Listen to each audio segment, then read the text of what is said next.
guys, this is Doug Fletcher, and you're listening to What's the Hazard? I'm friendless today, other than Cam, who is paid to be here, but I still appreciate it. We just talked about my EDC, my everyday carry. I went through the bag of goodies that I carry with me when I'm working, and I'm very interested to know what you carry, things that make your life easier. And I'm always looking for new devices, even after 35 years of evolving my bag. I would be interested to know what you use that makes your life easier. So drop me a note on LinkedIn or under the YouTube or anything like that. Email me at doug@fletchersafety.com, but I'm interested.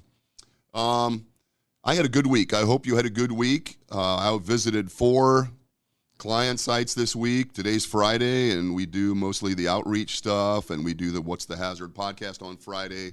I had a good week, a busy week.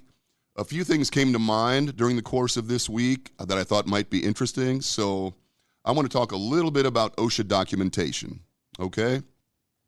If you're a safety person, you are overwhelmed with documentation needs. I mean, OSHA demands that we keep a lot of records that are very important, and for the most part, we keep these records in order to demonstrate to OSHA, if it ever comes into question, that we are doing our due diligence. Usually it's defensive information, right? We want to be able to show that we are doing those things that establish reasonable care on the part of an employer. So the OSHA 300 log and those injury logs and things like that, if you are a company that's required to keep logs, I know you're aware of that stuff, and we've talked about that on many occasions. But these are things that just came up this week that I thought were interesting. I was on a job site early in the week, and we were doing fall protection training. We set up calendars for most of our clients. Each month there is a topic or two of emphasis that we deal with. We look at, we train, we audit, whatever that case might be, or all of the above.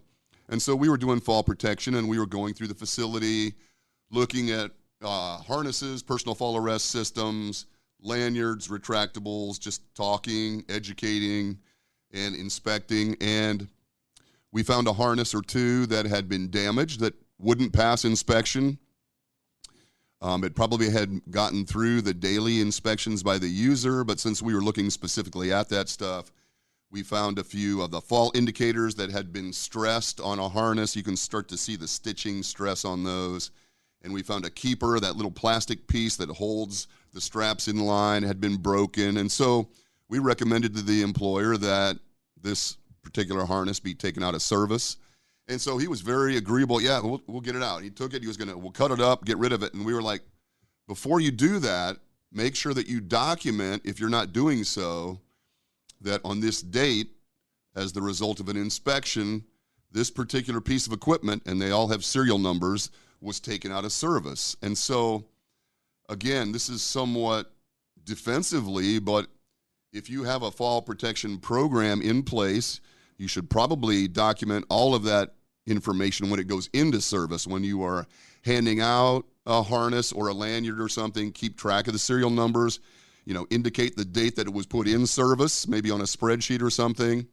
But perhaps even more importantly, when you identify a deficiency, when you're doing your inspections and you take something out of service, indicate that on that spreadsheet. Again, if it ever comes into question during an OSHA inspection or even litigation perhaps, you can demonstrate through this documentation that you're doing your due diligence, that you're being reasonable as an employer. We're making our inspections, we're identifying when things don't pass inspection, and we are taking them out of service. It can be really useful to be able to demonstrate that. So that was something that this employer was not doing, and we've added that to the system, and I think that will actually be a useful addition to the documentation.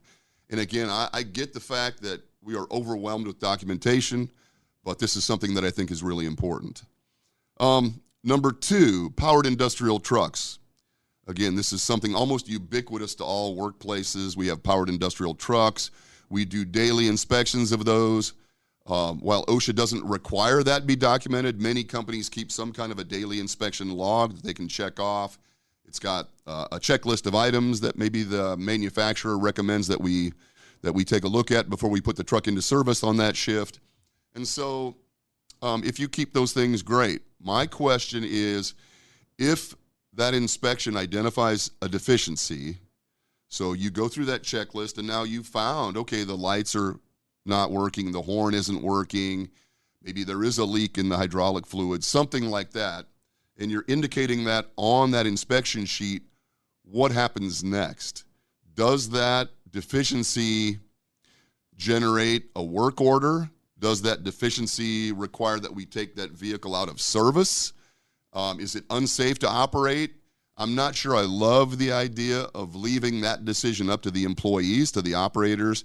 If they identify something in that checklist that is not passing, what do we do next? How do we do that? So are we immediately submitting some type of a work order? Do we bring it to our supervisor and indicate, hey, I've got a defect on my vehicle, on my forklift, it needs to go into service, or is it safe to operate?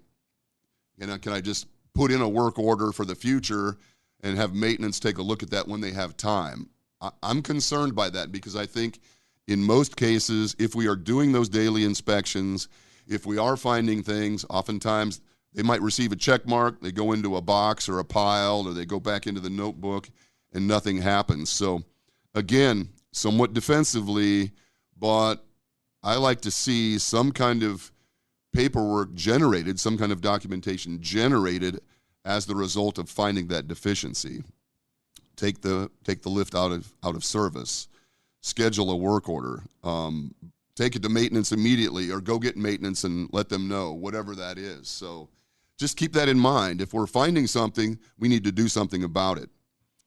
The last one that came up was a call that I got from a client yesterday, and we were talking about employee misconduct. There are a number of what are referred to as affirmative defenses that the employer can make in order to excuse themselves of a citation. When a citation is issued, as you know, the burden is on OSHA to demonstrate prima facie evidence that this citation is warranted. They have to show that there was a hazard, that they have to show that there was a regulation that addresses that hazardous condition. They have to show employee exposure to that hazard, and they have to be able to demonstrate employer knowledge of that hazard, that it existed, or if the employer was being reasonably diligent, that they should have identified that hazard. OSHA has to show all of those elements, make all of those elements in a legally sufficient manner in order to issue us a citation. Our affirmative defenses on our part are our burden to demonstrate. So as an employer, if I want to say that the violation was due to employee misconduct, or that the violation was due to infeasibility, that it is impossible or infeasible to comply with the regulation, or one of the others might be greater hazard. If by complying with the OSHA requirements, I've actually developed or created a greater hazard in my workplace, we have to be able to document all that stuff, and we have to be able to demonstrate that. That is our burden. So with the issue of employee misconduct, an employer that has done their due diligence, an employer that has established an effective work policy, something that would have actually prevented that hazard or that exposure or that incident. So I have a work policy in place. I've communicated that work policy to my employees effectively. So, in a language and at a level that they can understand, they understand the work policies. I'm doing surveillance of my workplace, so I'm doing regular audits. I'm in my facility on a daily, weekly, monthly, quarterly, annual basis, looking for these hazards, looking for compliance, making sure that the employees are following these work policies and rules. And then finally, when I find deficiencies, we have a discipline policy. We have an approach to enforcing those regulations, or at least our work policies, I should say. We have a mechanism for that, some type of progressive discipline, typically verbal warning, written warning, suspension, termination, that kind of thing. If I can demonstrate that, then that excuses me from a citation. If OSHA comes in and finds one of my employees engaged in a violative condition or behavior, and I can demonstrate that I've done my due diligence, that I've made all four of those elements, then I can typically be excused from citation. And again, that requires documentation. It's not enough to just say, well, we have a policy, or it's not enough just to tell the compliance officer, yeah, I walk through once in a while and check, or yeah, we discipline people. If you don't have that documented, you are not going to be able to make that affirmative defense. And the same is true for infeasibility or greater hazard. Those things require a great deal of documentation, as well as providing alternative protections, right? I can't comply with what OSHA says because it is infeasible or creates a greater hazard, but I can do this, which we believe is equivalent in its protection of our employees. Again, those things all require a lot of documentation. So in addition to the other things that we're doing, we're doing our 300 logs. We are documenting our training whenever we do training. We need to make sure that we are documenting somewhat defensively to be able to demonstrate that we are exercising reasonable care, that we're doing our due diligence, okay? So there are a lot more than just this. As you know, we are unfortunately forced into doing a lot of documentation. But these are things that came up during the course of this week for me that I thought were interesting and useful. I hope you find them interesting and useful as well. If you're not doing some of these things, you might want to consider that. So, again, lots to document, as we all know, but I thought, take a look at these things, see what you're doing now, and maybe there's an opportunity for improvement. That's it for this one. I hope you have a great weekend and a good week next week. Keep doing what you're doing. This is righteous work. So thanks, everybody, and I'll talk to you soon. Later.